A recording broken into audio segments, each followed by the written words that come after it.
If your Honda CR-V USB port has stopped charging or connecting to Apple CarPlay, let's troubleshoot the most common causes in just a few minutes. Statistically, 80% of these connection issues are actually software glitches that don't require any tools to fix. Before you take your dash apart, we need to isolate whether the problem is your phone, the cable, or the car itself. Start by swapping your cable for a high-quality data cord and checking the port for pocket lint, which is a very common culprit. If the hardware looks clean, force a reboot of the infotainment system by holding the power button until the screen restarts. If software resets fail, you may be looking at a blown accessory fuse or a loose electrical connection behind the center console.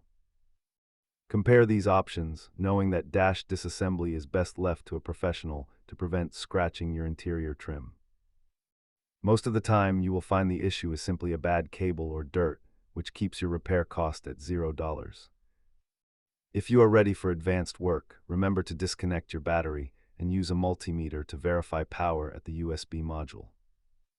Keep your plastic pry tools and a multimeter handy, as these will be your best friends for any interior electronic repair.